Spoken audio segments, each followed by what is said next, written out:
What's up, folks? How about that game in Austin, Texas? Hell of a game. I tell you what, Georgia really came to play, and I was blown away by that, man. I was blown away because I am a Georgia fan, and they came and they played lights out. The offense stalled a few times.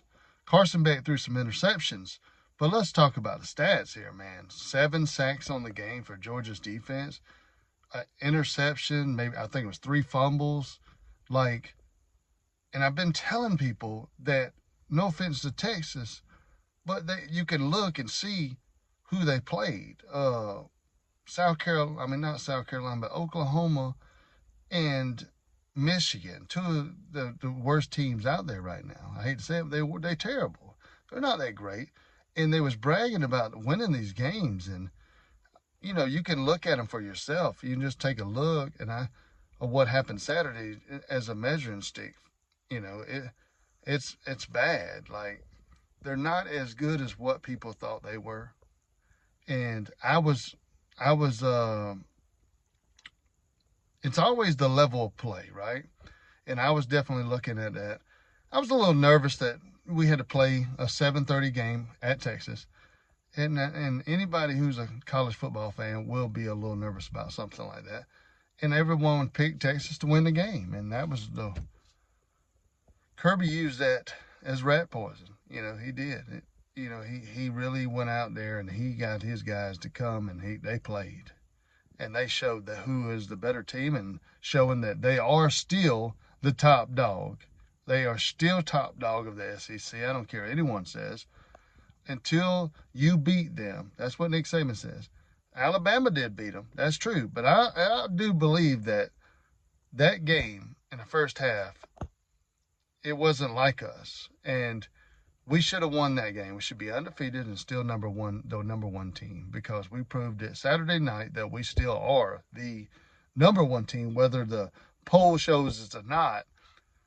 I don't care. It's all about it's the playoff standings. You know, that's what you got to look at, the 12 team bracket.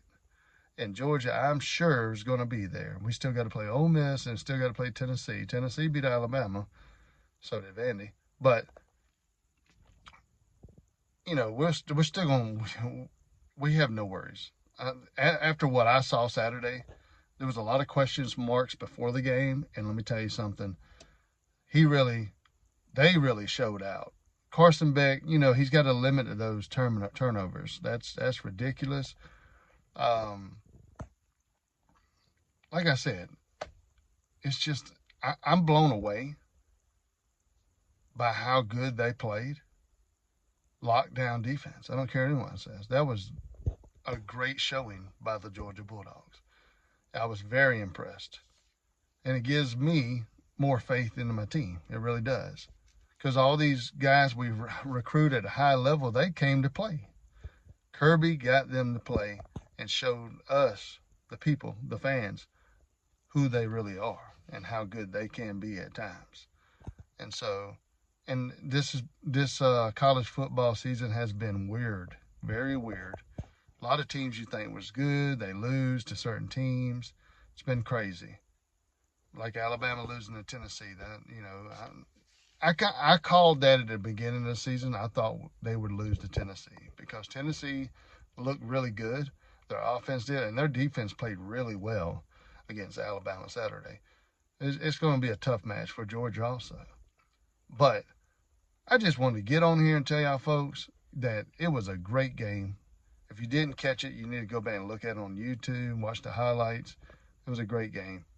And all the folks that hated on Georgia, y'all are really, oh man, y'all gonna be like, oh man, that stings. Because everybody picked Texas to win, and they didn't win. It was so lopsided. It really was. But I enjoyed it. You know, the defensive guys, Mikael Williams, Javon, Walker, right? Yeah, Walker, Walker, Malachi Starks, Dylan Everett, all them boys came to play.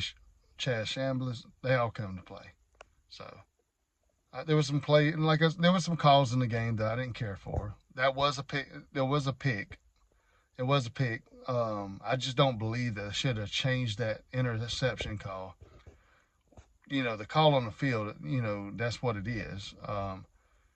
If you're going to call a call, you got to stand by it, not wait for people to throw water bottles on the field. If that's the way it's going to be from now on, that can always change the way of the game's played now and get the referees' decisions to be changed because of the fact you throwing water bottles on the freaking field. I understand it was a bad call, and I agree 100%. It was an interception. Aaron Smith, basically, I guess he run the wrong route, but that guy picked it clean off, and that was an interception, 100%. But they should have called it interception at first and not saying a PI. So get it right, guys. But like I said, it was a great game. You missed it. You missed a good one. I tell you, it was a great game. Gosh, man, I enjoyed every minute of it. All right, folks. Well, that's going to wrap it up. Make sure you subscribe to the channel. If you have any comments, please leave them. Likes, appreciate them. We'll catch you on the next one. We're out of here.